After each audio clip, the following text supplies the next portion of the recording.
Hello po, magandang araw po. Ngayon po ay tuturuan ko po kayo kung paano gumawa ng blouse. Ito po, simula na po tayo. Pero po, bago po ang lahat, isuot niyo po muna yung mask nyo kasi para hindi niyo po masinghot yung alikabok ng tela. Kasi maalikabok po itong telang po. Mag-start na po tayo. Ito po yung front ng pinaka-blouse niya. Yan. Ito po siya. So, ilalapat po natin siya dito sa makina. Ilalagay po natin yung facing. So, ito po yung facing niya.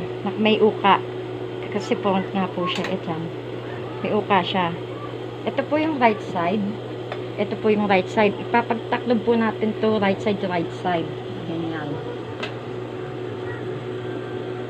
So, itatapat nyo lang po dun sa pinakahangganan niya. Kailangan pantay po yung facing sa yung body. Since ito pong tela na to ay nai-stretch, kailangan po natin, bago tatahiin, hahatakin po natin para hindi po siya puputok. Yung puputok pag hinatak mo, hindi matatastas ka agad. So, hahatakin po natin siya. Pagdating dito po, magtitira po kayo ng konti, ng mga 1/4 gano'n. Yan po. Tapos, liliko na po kayo. Ilalagay po natin itong handle. Yung pinaka-strap po ng damit. Ito po siya. Ipiprep po muna bago ibabalik pa. Tapos gugupitin po ng 6 inches. Tapos ikakabit po natin siya dito.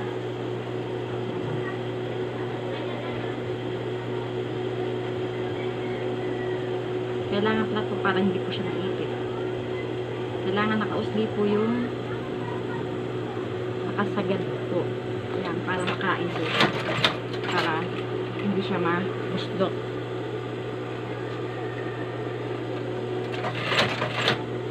Ganun din po dito. Pagpapantay nyo lang po yung mga dulo to dulo yan.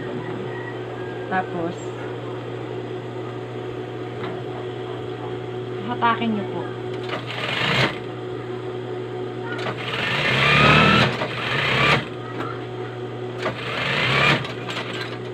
Basta po magtira uli ng konti. Ikabit po natin uli yung isang strap.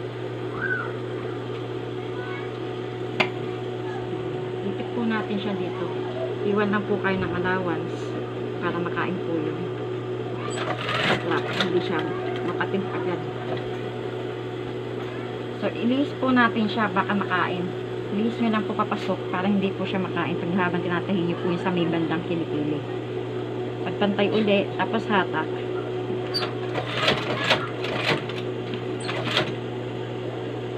Hatak. Sa dulo. Tapos ito naman po yung back. So yung back po is pantay. Ito po yung facing ng back. Ito naman po yung body ng back. Tingnan nyo po, pantay po siya. May hugis po siya pantay. So ganun din po. Ganun din po. Kung ano procedure po nung front, ganun din po yung procedure ng back. Pagpantayin niyo po yung pinakadulo to dulo sa yung pinakakilikili. Kainan niyo po ng nakain ng konti para hindi kayo hirapan. Tapos pagpantayin niyo po yung pinaka armhole po niya. Tapos sa atak para hindi pumutok yung tahi. Pagdating dito, stop kayo, magtitira kayo ng konti. Tapos ikot na po kayo. Ito naman po, hindi na kayo maglalagay ng strap. Ito pong front, di ba, naglagay po tayo ng tali. Kunin niyo po siya. Oh. Kailangan yung right side to right side niya, magka-top lock po sila. Yan. Ganyan naman po ang sistema po nito. Pagkuha niyo po ng tali, siya naman pong i-insert niyo dito sa back. Yan. I-insert niyo po siya, pag ganyan. Kailangan hindi po pilipit, kaya titignan niyo pong maigil, nakaganyan po siya, naka-align. Para hindi po siya pumilipit para magandang tingnan. So, tatahin nyo ng konti. Again, ipagpapantay nyo po uli siya. Tapos hatakin. Kapatid, kasi ulit.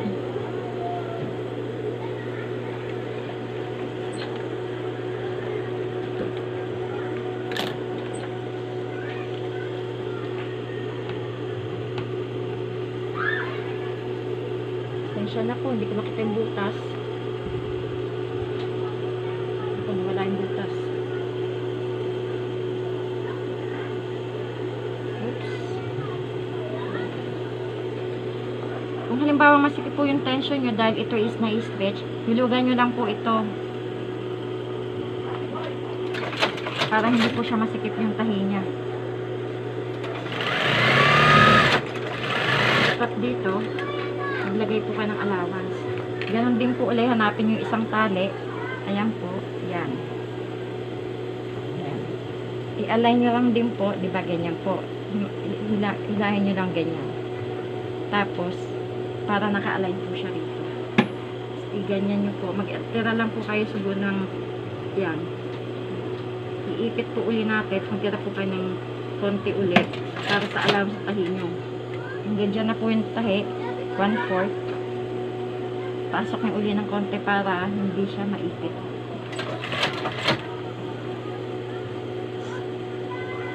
Ito na po siya.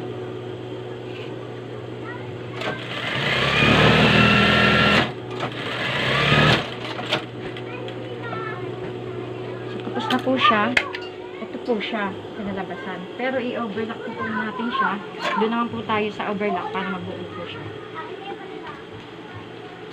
So, ayan po siya. Lipat po ako sa overlock.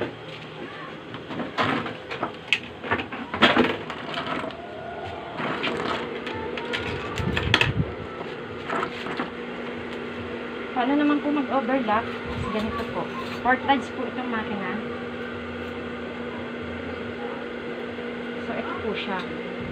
Yung dugtungan to dugtungan, kailangan po siya ay magpantay. So, dito itong dulo to dulo, pantay po siya. Ayan, dahan-dahan po natin siyang ipapasok dito sa overlock. Dahan-dahan na po kayo, baka pati kamay nyo matahi, nakakatahi po ito. Nakakabawas ng daliri. So, titignan nyo po yung dugtungan. Kailangan po pantay siya. So, ito po yung dugtungan. Para magpantay po kayo, yung isa, hatakin nyo yung damit. Tapos yung isa, medyo ilihis nyo ng konti, mga 1/16. Ganyan po. Tahiin nyo na po. Dahan-dahan. Lumilihis po siya. Kaya mamaya titignan po natin kung magpapantay po siya kasi na-stretch po, mahirap kung pagpantayin to. Since para magpantay siya, yung isang nasa ilalim, hinahata ko na po. Yung nasa ibabaw is binibigay, alalayan ko lang po. Kasi inahatak po siya eh. So, iganyan-ganyan nyo lang po. Tapos pakainan nyo kasi tingnan nyo po, rumurolyo po siya. Ganyan. Pagdating dito, para hindi na mag-adjust yan.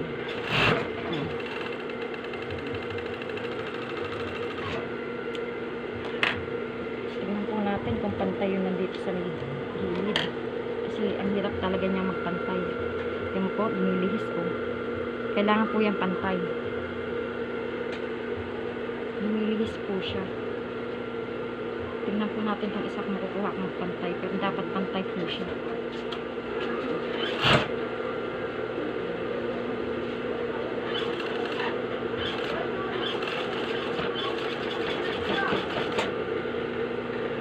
Ganun din po.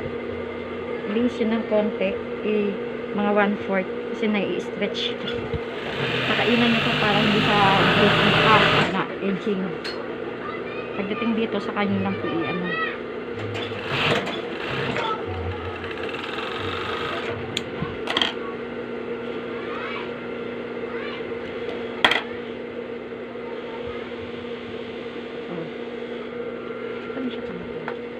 Pagkatapos po, ito na po siya.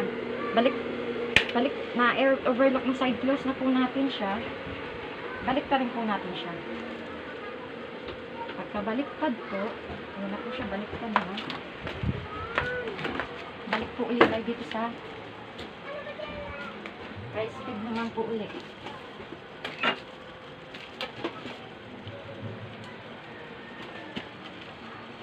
Buksan ulit yung makina. Patagalin ulit ng konti para hindi agad-agad umusok. Umusok po kasi ang high speed. Tinatapakan ka agad. Tandaan niyo po pagka binuksan niyo yung makina, i-on niyo po. Huwag niyo po agad tatapakan yung sa tatakan. Kasi masasunog po yung motor ng makina niyo. Dito naman po is mag-hemming na po tayo. Tutupi po natin ito ng maliit para papasok. Para malinis pong tignan. So, ganyan po siya. 1/2. Ayan po ang hemming. So, sadahan niyo po muna para hindi yan. Ganyan po. Para hindi po tapos kailangan lagi nakabaon ng karayom.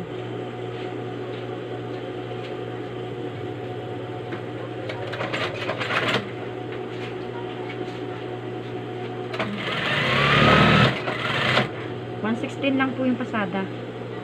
116 po yung ano, bingit po siya halos. Ganyan, tas yan.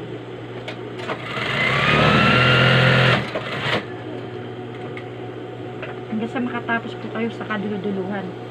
Yan. Ayan po. Hatakin niyo po para hindi siya puputok. Yung mga gantong klaseng tela po ang mahirap tahiin kasi masyadong malambot as na-stretch pa.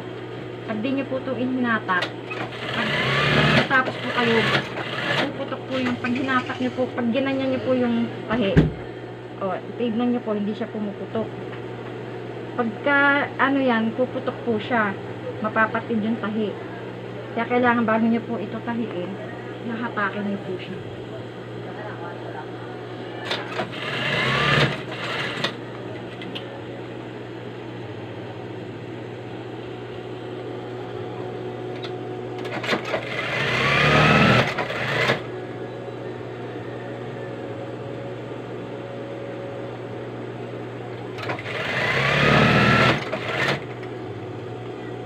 Hanggang sa makatapos po tayo hanggang doon sa dulo niya.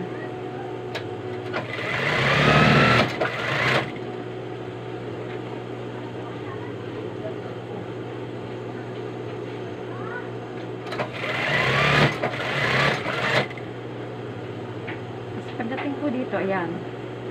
Ayan na, malapit na po tayo ng tapos. Napatid na naman po yung sinunod ko.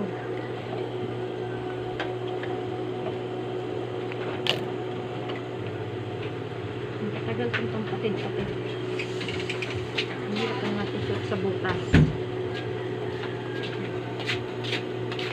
So, babalik po tayo dahil naputulan po ako. Kailangan po yung dugtungan naka-align din po dun sa pinagputulan. Parang hindi masyadong halata.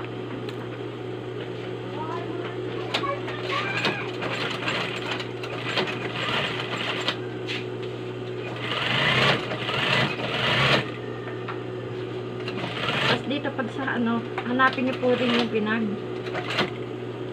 papatong niyo po siya. Babakin para hindi siya matastas.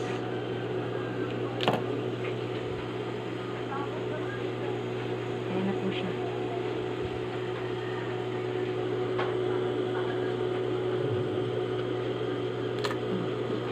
Ito na po siya. Gloves na po siya. Yan po ang paggawa ng gloves. So, pasok na lang po ito. Yung pinaka-facing niya, yan po. So, ito na po yung blouse. So, susuotin ko po. Didoble ko lang po. Para makita nyo kung ano itsura ng blouse na po.